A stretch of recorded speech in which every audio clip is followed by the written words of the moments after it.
अखिलेश्वर परमेश्वर अखिलेश्वर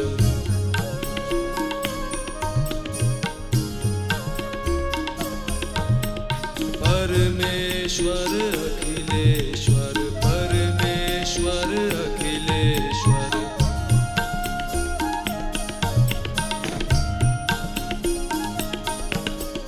परमेश्वर शशि शेखर परमेश्वर अखिलेश्वर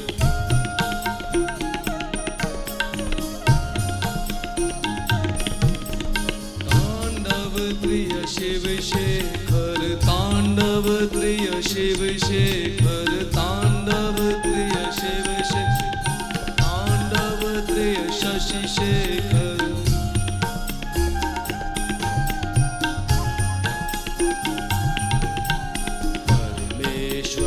अखिलेश्वर परमेश्वर अखिलेश्वर तांडव प्रिय शशि शेखर तांडव प्रिय शशि शेखर परमेश्वर अखिलेश्वर परमेश्वर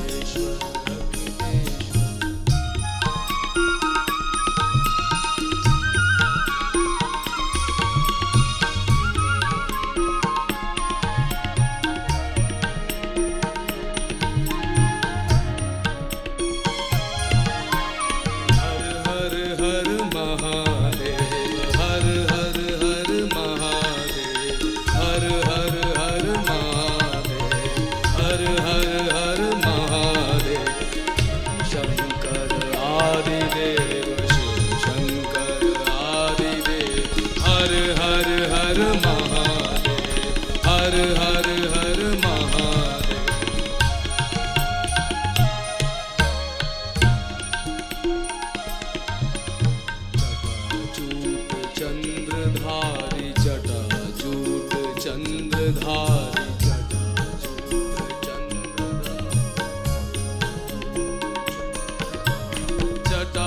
जटाजूट चंद्रधारी जटाजूट चंद्रधारी जटाजूट चंद्रधारी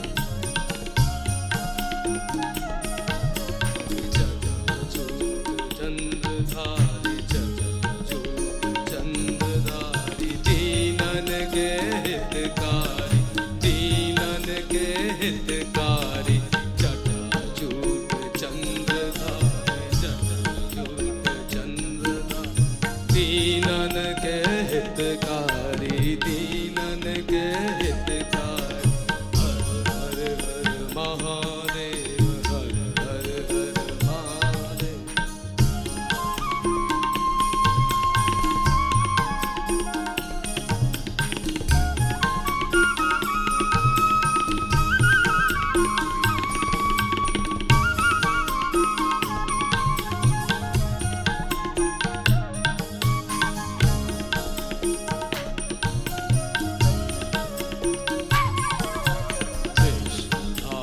विश्वनाथ विश्वधार विश्वनाथ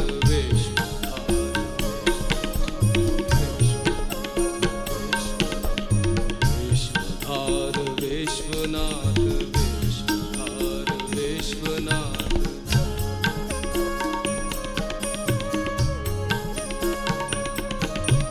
गंगाधर दीनानाथ गंगाधर दीनानाथ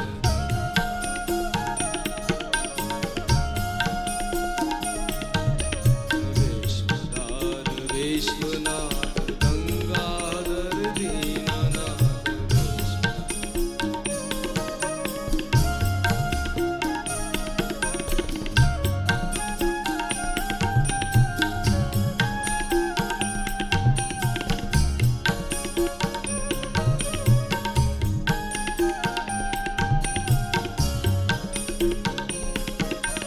गौरीपति नंदीश्वर गौरीपति नंदीश्वर गौरीपति नंदीश्वर गौरीपति नंदीश्वर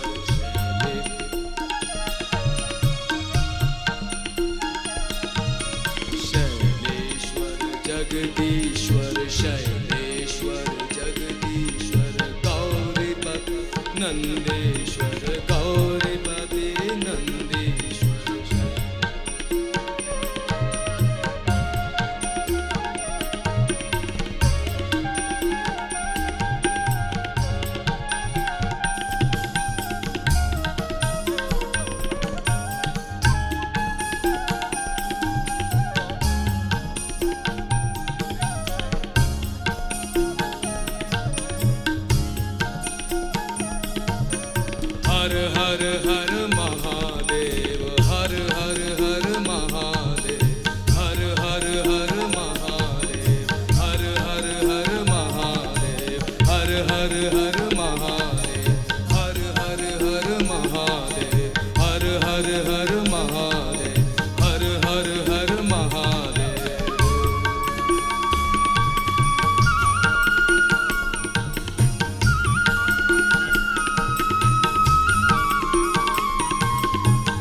जीवन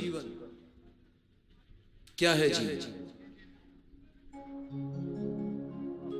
इसी प्रश्न का उत्तर ढूंढने के लिए मनुष्य सदियों से तरह तरह के प्रयास कर रहा है। हर जगह विश्व में तरह तरह के लोग अपने अपनी तरीके से उस ईश्वर की सत्ता को मानते हैं। है वही एक, जो देखने का नजरिया बदलता है, वास्तव में वही है संसार। है वही शिव एक, जो हो रहा है वो शिव ही हो रहा है।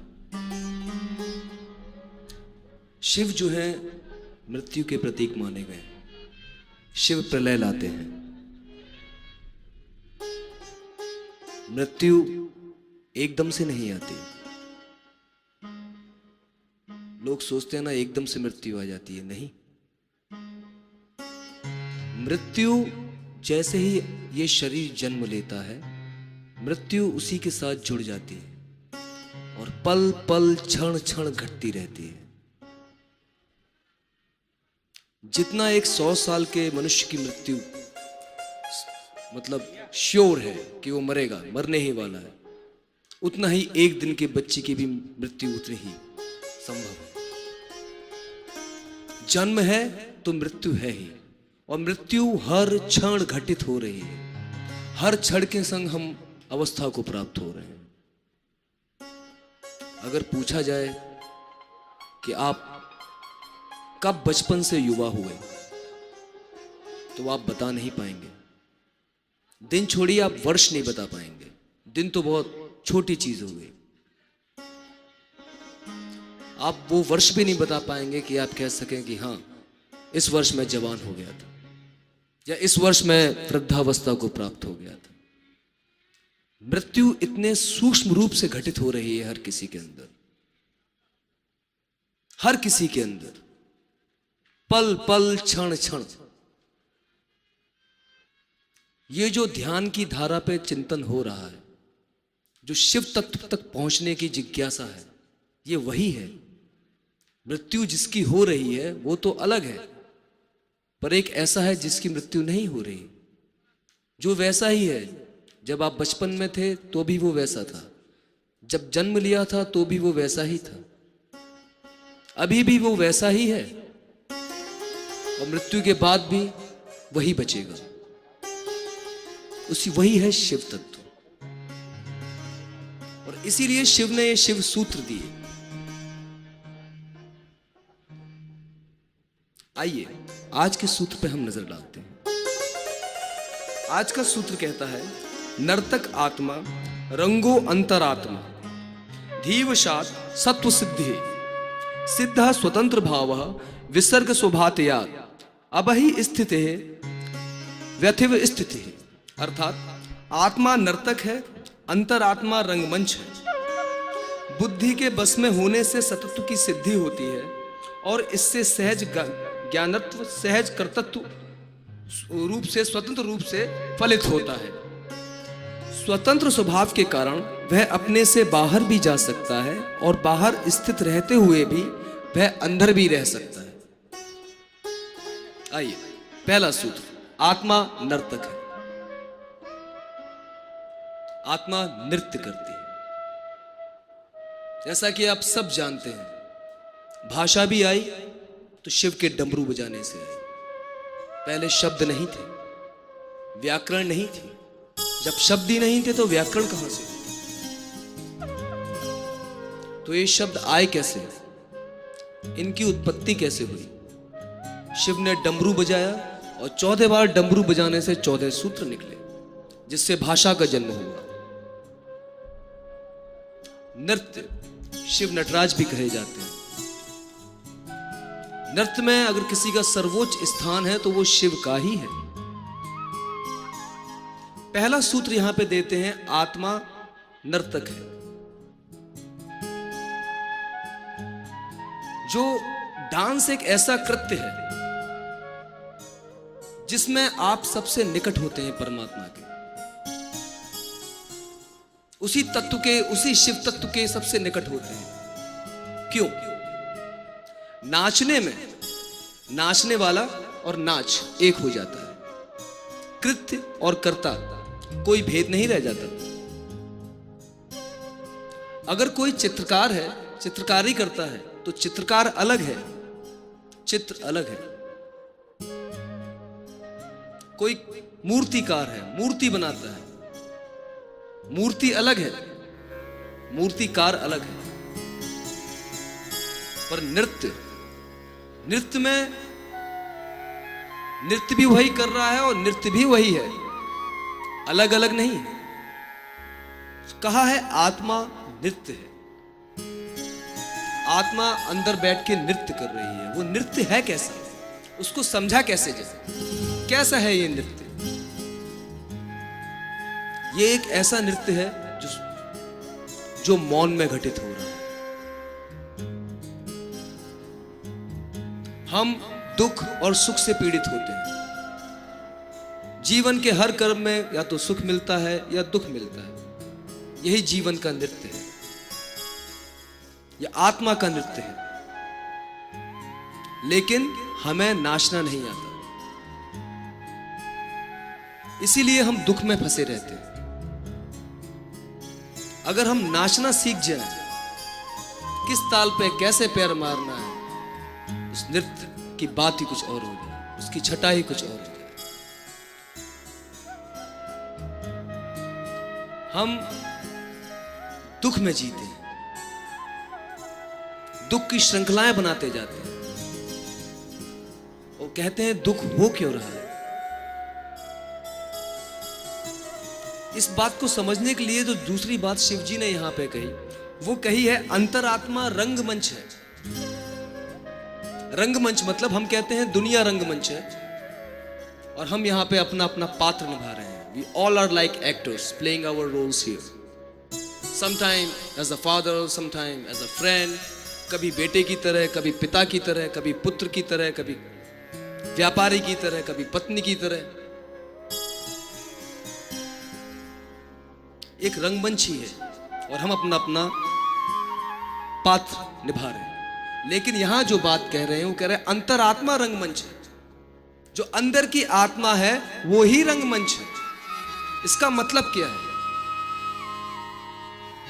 कभी आप थिएटर देखने गए हैं, मूवी देखने गए हैं, सामने स्क्रीन पे मूवी चलती है, पर मूवी स्क्रीन पर चल रही है? नहीं, मूवी पीछे प्रोजेक्टर में चल रही है। स्क्रीन पे केवल उसका प्रोजेक्शन आ रहा है, रिफ्लेक्शन आ रहा है। मूवी चल रही है पीछे, ठीक आपके, पर उसकी प्रतीति सामने हो रही है। जो भी आप दुनिया में देख रहे हैं वो अंदर ही हो रहा है। आपने अंदर सोचा, वही सोचते हैं, वहीं आप बीज डालते हैं, फिर दुखी होते हैं। कामना का बीज डालते ही दुख चालू हो जाता है।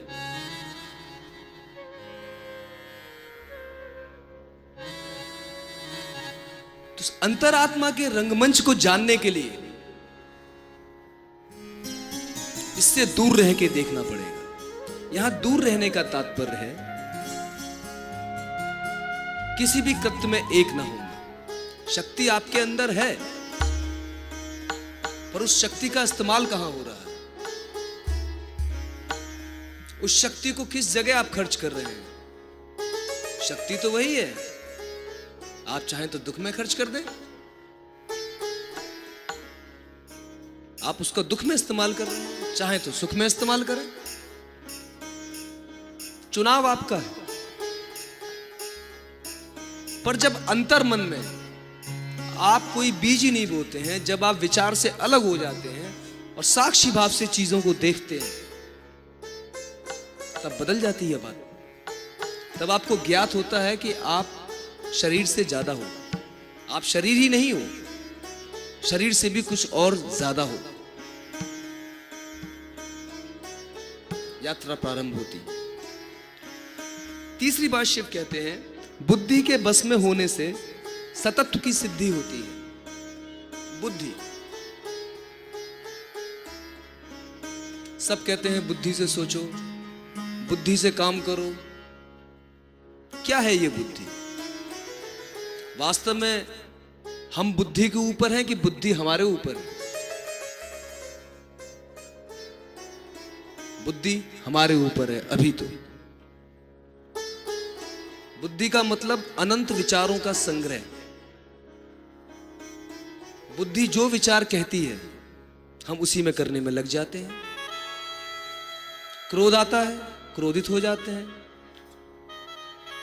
क्षण भर बाद पश्चाताप का बोध होता है, पश्चाताप करते हैं। क्या है? हम बुद्धि के वशीभूत होके चल रहे हैं। जैसे आप गाड़ी चलाएं तो आप अपने आप को गाड़ी ही समझ बैठे, यही स्थिति है। बुद्धि की जो पूरी व्यवस्था है वो बाहर की ओर दौड़ रही है। बस इसे समझना पड़ेगा। बुद्धि के हम नौकर हो गए हैं। हमें बुद्धि के ऊपर होना चाहिए।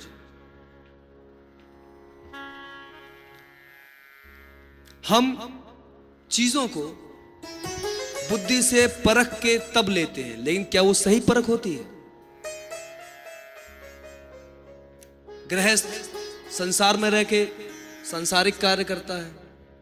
सन्यासी पहाड़ों पे चले जाते हैं, भगवान का नाम लेते हैं। पर क्या है? क्या गृहस्थ को भी प्राप्ति होती है या सन्यासी को भी प्राप्ति होती है? क्योंकि दोनों ने बिल्कुल अलग अलग पकड़ ली। एक बिल्कुल इस छोर पे चला गया और एक दूसरे छोर पे चला गया, अंत पे। एक ने दुख छोड़ के सुख लिए। गृहस्थ क्या है? संसार में जो रहता है वो गृहस्थी क्यों करी? गृहस्थी सुख के चुनाव के लिए। लेकिन आजीवन क्या मिलता है? दुख। सन्यासी ने क्या किया? दुख को छोड़ा। क्या हमें तो दुखी होना ही नहीं है, हम तो गृहस्थ में पड़ेंगे ही नहीं। अब वो सुख के पीछे चल पड़ा, लेकिन वो भूल गए कि जहां उन्हें दुख छोड़ा वो सुख भी दुख के साथ ही छोड़ा है। वो सुख भी इसी संसार में रह गया, वो सुख भी इसी दुख से जुड़ा हुआ था। यह है बुद्धि के सोचने का ढंग।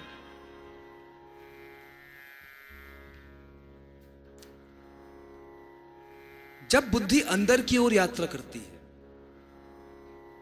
जब हम अंदर से बुद्धि को अपने बस में कर लेते हैं, जब हम जानते हैं कि हमें क्या करना चाहिए और क्या नहीं। उदाहरण के तौर पर कोई पंडित जी हैं, पुजारी हैं, वो सुबह 5 बजे प्रतिदिन पूजा करने जाते हैं। उनकी ड्यूटी है, वहां पे जाएंगे, घंटी बजाएंगे। एक दिन वो जा रहे हैं तो रास्ते में उनको मिलता है कोई आदमी का एक्सीडेंट हो गया है और रास्ते में जख्मी पड़ा हुआ है। तो पंडित जी का धर्म क्या बनता है? पुजारी का धर्म क्या बनता है? वो मंदिर में जाके ईश्वर की पूजा करें कि जो आदमी अभी सड़क पे पड़ा हुआ है उसकी सहायता करें। हम इतने कसके पकड़ना चाहते हैं चीजों को, इतने कसके कि चीजें गलत हो जाती हैं। पुजारी बहुत गहन अध्ययन से सोचेगा तो यही सोचेगा, भगवान की पूजा जरूरी है, प्रतिदिन करता हूं मैं, भगवान से प्रार्थना करूंगा जाके भगवान इसको बचा ले। और यह भूल जाता है कि वही भगवान उसके अंदर बैठ के देख रहा है, वही भगवान उसे दिखाना चाहता है।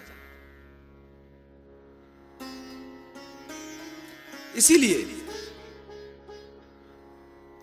अगर इस तत्व का अंदर बोध हो जाए, हम बुद्धि के कहे अनुसार ना चलें, बुद्धि हमारे वश में हो, हमें पता हो क्या करना चाहिए क्या नहीं करना चाहिए। एक बार एक महात्मा थे, वो चले जा रहे थे। उन्होंने 40 दिन का व्रत रखा था कि 40 दिन तक हम कुछ नहीं खाएंगे, और चले जा रहे थे। रास्ते में एक गांव में पहुंचे तो गांव वालों ने बताया कि यहाँ पे एक आदमी है, उसने अपनी झोपड़ी वगैरह सब बेच के, खेत वगैरह बेच के, गरीब आदमी है, आपके लिए खाने की व्यवस्था करी है, भोजन प्रसाद की व्यवस्था करी है, आप भोजन पाएं। उस संत के संग महात्मा के साथ और भी शिष्य थे। संत चल दिए, शिष्यों को तो समझ में नहीं आया, वो भी पीछे पीछे चल दिए। संत बैठ गए, पत्तलें लगी, भोजन परसा गया, महात्मा ने खाना चालू किया। महात्मा ने खाना चालू किया तो शिष्यों को अंदर से लगा ये क्या कर रहे हैं, इन्होंने तो संकल्प लिया था कि 40 दिन तक ये कुछ नहीं खाएंगे, दर्शन करने के बाद ही भोजन लेंगे, ये अपना व्रत तोड़ रहे हैं। पूछा एक शिष्य ने, आप क्या कह रहे हैं, अपना व्रत तोड़ रहे हैं आप, केवल इसके लगता है आपके मन में खाने की इच्छा आ गई है। महात्मा हंसने लगे, बोले नहीं, तुम समझे नहीं, इसके प्रेम को तोड़ने से अच्छा है कि ये व्रत तोड़ दिया जाए। कोई बात नहीं, उसने इतने प्रेम से ये भोजन बनाया, अपना घर बार सब बेच दिया और भोजन की व्यवस्था करी, तो अगर मैं यहां भोजन नहीं करूंगा तो उसका प्रेम टूट जाएगा, और वो प्रेम टूटना व्रत टूटने से ज्यादा महंगा है। कोई बात नहीं, हम भोजन कर लेते हैं, आगे व्रत की 5 दिन की अवधि और बढ़ा देंगे, आज से चालू कर देंगे, क्या दिक्कत है, लेकिन इसका प्रेम नहीं टूटना चाहिए। यह है अंदर चित्त की दशा, यह है महात्मा की स्थिति। नियम के भी बाहर हो जाता है। जो शिव तत्व को उपलब्ध होता है वो नियम के वशीभूत नहीं होता, नियम उस पर लागू नहीं होते। इसीलिए आगे कहते हैं शिव स्वतंत्र स्वभाव के कारण वह अपने से बाहर भी जा सकता है और वह बाहर स्थित रहते हुए अंदर भी रह सकता है। स्वतंत्र स्वभाव, एक बार बुद्धि बस में आ गई, विचार खत्म हो गए और आप बस होने में होने लगे, जो मिला जीवन में उसे शिव कृपा समझने लगे। किसी में सब भेद खत्म हो गए, कोई भेद नहीं रहा, तब एक परम स्वतंत्रता की अवस्था आती है। वो परम स्वतंत्रता जो शरीर की स्वतंत्रता नहीं है, जो आप हो, जिसका अभी तक अनुभव नहीं। भागवत में चरित्र आता है जड़ भरत चरित्र। राजा भरत,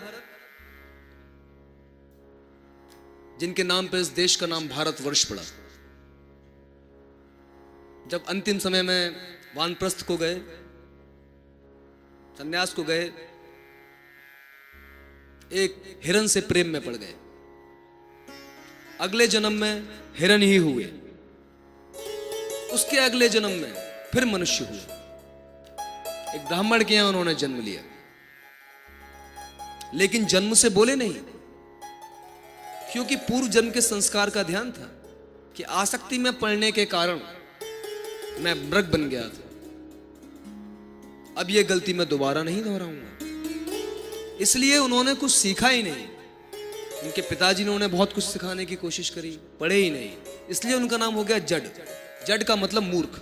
वो किसी से कुछ नहीं कहते थे, शांत रहते थे, परम अवस्था थी। घर वालों ने कहा खेतों की रक्षा करो, भाभी ने भेजा खेतों पे जाओ और खेतों की रक्षा करो चिड़ियों से। खेत पे गए, आकाश देखा, चिड़ियाएं देखी, फसल देखी, रोक नहीं पाए, सब उसी का तो है। बुलाने लगे सब चिड़ियों को, पक्षियों को, आओ आओ खाओ, तुम भी उन्हीं की और ये भी उनका, आओ खाओ। राम की चिड़िया राम का खेत, खाओ मेरी चिड़िया भर भर पे। क्या हुआ लेकिन परिणाम, घर से निकाल दिए गए। यही संसार है। बैठे हैं जंगल में, भील आए, बोले बलि चढ़ोगे? बोले चढ़ लेंगे। बलि के लिए भी ना नहीं, इंकार नहीं, जीवन जो दे रहा है उसको पूर्ण तरीके से स्वीकार। चल दिए। जब भीलों के सरदार ने खड़क उठाई, स्वयं जगदंबा प्रकट हो गई और सब भीलों के सर काट दिए। जड़ भरत फिर भी परम स्वतंत्र अपनी स्थिति में। महाराज रहुगढ़ की पालकी जा रही है, इनसे बोला कहार बनोगे? बोले बन लेंगे। कहार बन गए साहब, पालकी ढोने लगे। लेकिन ध्यान से पालकी ढो रहे थे, नीचे देखते जा रहे थे कि अज्ञानतावश किसी छोटे जीव जंतु की हत्या ना हो जाए, पैर के नीचे ना आ जाए। तो उनको बचाने के कारण उनके पैर इधर उधर पड़ने लगे, जिससे पालकी डगमगा गई। रहुगढ़ ने रुकवाई पालकी, कहारों से पूछा ऐसे क्यों चला रहे हो? बोले महाराज हमारी गलती नहीं, ये नया कहार आया है, सब इसी का दोष है। महाराज ने पूछा, देखा जड़ भर की, उल्टी उल्टी बात करने लगे। बोले अरे तुम तो बहुत कमजोर हो। जड़भरत हष्टपुष्ट थे। बोले बहुत वृद्ध हो। जड़भरत जवान थे। बोले बहुत दूर से पालकी लिए आ रहे हो, बल्कि अभी अभी पालकी उठाई थी थोड़ी देर पहले। कुछ नहीं बोले जड़भरत जी, कुछ नहीं बोले। जीवन भर उन्होंने कुछ नहीं बोला था, इसलिए यहां भी शांत रहे। राजा को गुस्सा आया। अगर कोई आप पे क्रोध करे, आप शांत रहें तो उसका क्रोध दुगना हो जाता है। राजा को गुस्सा आया। बोले मेरी बात का जवाब नहीं देते? जानते नहीं मैं कौन हूं? मैं राजा रहुगढ़ हूं। ऐसा दंड दूंगा कि यमराज भी काम चाहेगा। उस दिन पहली बार जड़भरत जी बोले हैं और यही स्थिति बोले हैं। क्या है वो परम स्वतंत्रता? इसकी बात है। जिसको दंड देने की बात महाराज रहुगढ़ कर रहे हैं, तो क्या जवाब दिया उन्होंने जड़भरत जी ने? जड़भरत जी कहते हैं स्थौल्यम कार्श्यम व्याधय आदेश्च क्षुतिर्ड भयम कलिरिच्छा जराच। मोटापा, पतलापा आदि व्याधि, भय होना, भूख लगना, निद्रा, शौच, मैथुन, राजन, ये सब शरीर के लक्षण हैं, मेरे नहीं। तो आपने ये किससे कहा? मुझसे कि शरीर से? जब ज्ञान बोलता है तो एक अलग ही उसका असर होता है। रहुगढ़ की आंखें फट गईं, चरणों में गिर पड़े।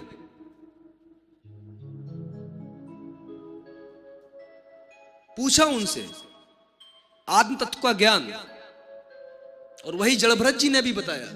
जो अंदर चेतना है, जो अंदर आत्मा है, वो परम स्वतंत्र है। वो किसी भी कर्म से बंधी नहीं, लेकिन हम उसे बांध लेते हैं। किससे? बुद्धि से, मन से, विचारों से, अहंकार से, मैं से। बस वही स्वतंत्रता में बाधा है। इसीलिए जिस दिन बुद्धि से सही विचारों का उदय होता है, सही विचार घटित होने लगते हैं, सही और गलत का भी बोध नहीं रहता, होने में ही हो जाता है।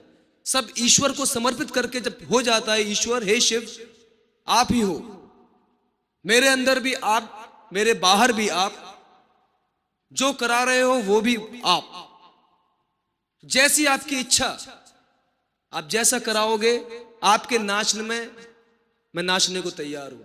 आप जैसी ताल दोगे मैं वैसा ही नृत्य करूंगा। मेरा कोई अपना नृत्य नहीं, सब आपका ही है प्रभु। पूर्ण समर्पण। तब इस परम स्वतंत्रता की प्राप्ति होती है और मनुष्य शिव तत्व को उपलब्ध होता है। इसके लिए कोई बाउंडेशन नहीं है। आप इसे कुछ भी नाम दे सकते हैं, मोक्ष दे सकते हैं, शिव तत्व बोल सकते हैं, आत्मा की प्राप्ति कह सकते हैं, परमहंस कह सकते हैं। शब्दों के भेद हैं, शब्दों के भेद हैं, इसलिए बुद्धि भेद करती है। ये स्थितियां अलग अलग नहीं। आत्मा किसी की भी अलग नहीं, भगवान किसी का भी अलग नहीं, एक है। और जिस दिन ये भाव आ जाता है, उस दिन बाहर का जगत और अंदर का जगत एक हो जाता है। वही शिव कह रहे हैं स्वतंत्र स्वभाव के कारण वह अपने से बाहर भी जा सकता है और वह बाहर स्थित रहते हुए अंदर भी रह सकता है। इसी चर्चा के साथ आज का सत्र, आज की बात को मैं यहीं समाप्त करता हूं और सब भीलों के सर काट दिए। जड़ भरत फिर भी परम स्वतंत्र अपनी स्थिति में। महाराज रहुगढ़ की पालकी जा रही है, इनसे बोला कहार बनोगे? बोले बन लेंगे। कहार बन गए साहब, पालकी ढोने लगे। लेकिन ध्यान से पालकी ढो रहे थे, नीचे देखते जा रहे थे कि अज्ञानतावश किसी छोटे जीव जंतु की हत्या ना हो जाए, पैर के नीचे ना आ जाए। तो उनको बचाने के कारण उनके पैर इधर उधर पड़ने लगे, जिससे पालकी डगमगा गई। रहुगढ़ ने रुकवाई पालकी, कहारों से पूछा ऐसे क्यों चला रहे हो? बोले महाराज हमारी गलती नहीं, ये नया कहार आया है, सब इसी का दोष है।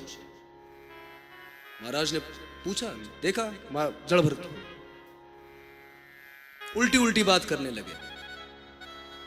बोले अरे तुम तो बहुत कमजोर हो। जड़ भरत हष्टपुष्ट थे। बोले बहुत वृद्ध हो। जड़ भरत जवान थे। बोले बहुत दूर से पालकी लिए आ रहे हो, बल्कि अभी अभी पालकी उठाई थी थोड़ी देर पहले ही। कुछ नहीं बोले जड़ भरत जी, कुछ नहीं बोले। जीवन भर उन्होंने कुछ नहीं बोला था, इसलिए यहां भी शांत रहे। राजा को गुस्सा आया, अगर कोई आप पे क्रोध करे, आप शांत रहें तो उसका क्रोध दुगना हो जाता है। राजा को गुस्सा आया, बोले मेरी बात का जवाब नहीं देते, जानते नहीं मैं कौन हूं? मैं राजा रहुगढ़ हूं। ऐसा दंड दूंगा कि यमराज भी काम चाहेगा। उस दिन पहली बार जड़ भरत जी बोले हैं और यही स्थिति बोले हैं। क्या है वो परम स्वतंत्रता? इसकी बात है।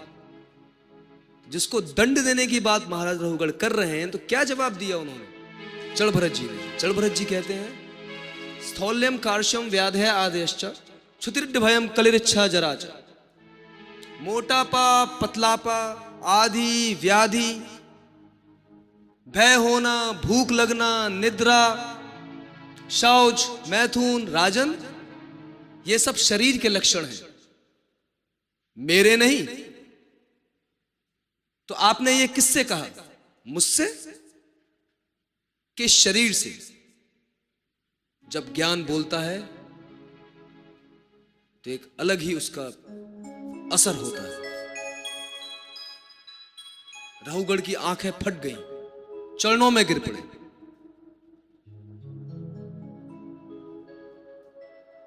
पूछा उनसे आत्म तत्व का ज्ञान, और वही जड़ भरत जी ने भी बताया, जो अंदर चेतना है, जो अंदर आत्मा है, वो परम स्वतंत्र है।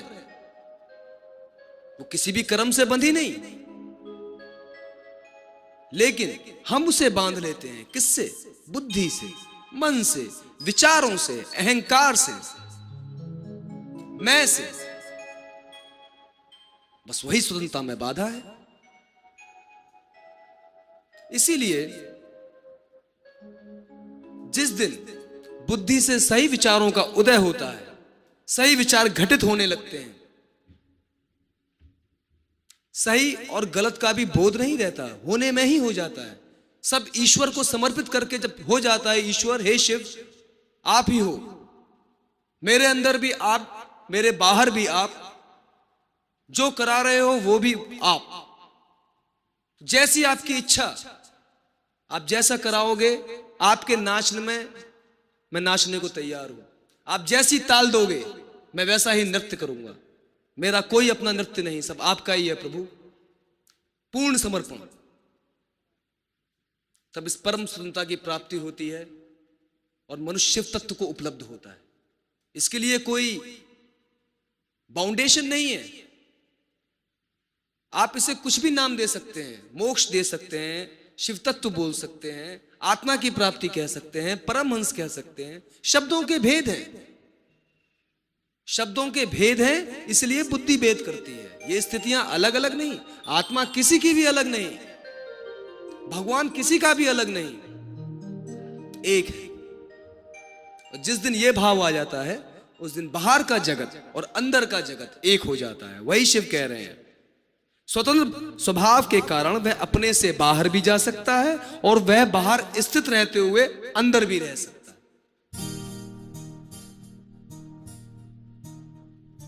इसी चर्चा के साथ आज का सत्र, आज की बात को मैं यहीं समाप्त करता हूं।